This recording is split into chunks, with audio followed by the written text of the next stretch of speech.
Hey guys, this is Dwayne Estes, Executive Director for the Southeastern Grasslands Initiative. I've got a lot of loud noises behind me. There's a lot of traffic. But one of the things that I want to talk to you guys about is the importance of trees for storytelling about our native grasslands. A lot of times we don't think about trees as even being a part of grasslands, but that's where we'd be wrong.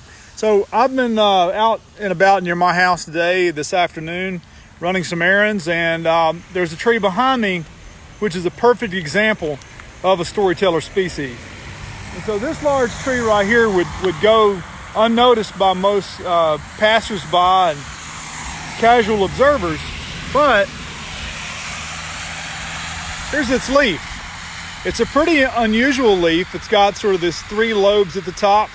It's also really thick and leathery. And if we look at the trunk has got something neat about it too. Let's go take a look. If we go over here and look at this trunk, it's got a very dark and blocky appearance. Okay? There's one reason why it's got that. In this particular case, this tree is fire adapted. That means that it is perfectly at home and able to survive frequent fires. In some cases, annual fires that may burn every year. As long as those fires are sort of surface fires near the ground and they burn quickly and they just barely scorch the tree, and that's pretty much it. It's able to weather through.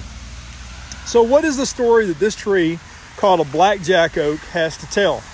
The blackjack oak for us is almost always an obligate species of oak savanna habitats.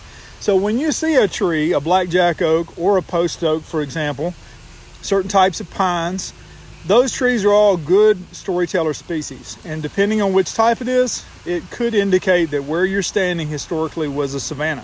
So let me kind of give you the background on the blackjack oak. We're out across this wide plain that historically was about 200 miles wide, or 200 miles long and 40 miles wide. That plain was mostly nearly treeless tallgrass prairie as of about 1800. There's about 3.5 million acres of that prairie. And those prairies were maintained by fire that happened to burn every single year, or at least every 1 to 2 years. Somewhere out on that prairie there were fires burning every year. But when the first Europeans began to move to this area and the fires began to be less frequent, maybe either they were putting them out or they were developing so much in terms of new roads it was beginning to serve as fire breaks. Whatever the reason, as those fires began to burn less commonly, the flames that would have kept those young trees continually burned back to the ground every year stopped burning. And as they did, what looks to be now a tree that's close to 3 feet in diameter would have just then been a root sprout, popping back every single year only to be burned again and again. But by about the 1830s, 1840s, as those fires subsided, trees like this would have sprung up rapidly from a very well-established root system that perhaps is centuries old.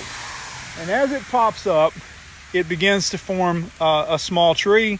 And then here today, 200 years later, we have a very large blackjack oak, probably one of the biggest ones I've ever seen, almost 70 feet tall, nearly 3 feet in diameter. Now, one more thing you need to know about blackjack oaks. They have to come up and germinate in fairly consistent conditions.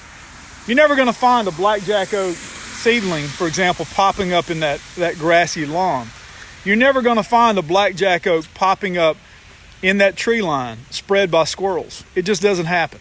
They have to have very consistent conditions. And those conditions are, they have to have frequently burned landscapes, usually, to be able to germinate. So all across the Southeast, we're seeing dramatic reductions in oak regeneration. Post oaks, blackjack oaks, very seldom when you find them now are they actually germinating from acorns. They're oftentimes re-sprouting from old stumps that have been in the ground for a long period of time. So here's a classic example where a blackjack oak is a perfect storyteller for a different time and a different place. In many ways, this tree is very much like a time capsule. So I want you guys to think about that as next time you drive in the country and you see an old post oak out in a pasture. It's one thing to count the rings, but there's also another approach to understanding what type of tree it is. Oftentimes that can help you have some insight in how the landscape has changed before our eyes. When that tree was a baby, this was all prairie. And the noises you hear behind me would have been replaced by the sounds of nature. Thanks, guys. Thank you all for tuning in to the Southeastern Grasslands Initiative. Be sure to check out our website, segrasslands.org. We have a really healthy blog. We try to do a lot of these videos from time to time, so make sure you share these with your friends, and we appreciate your time and attention.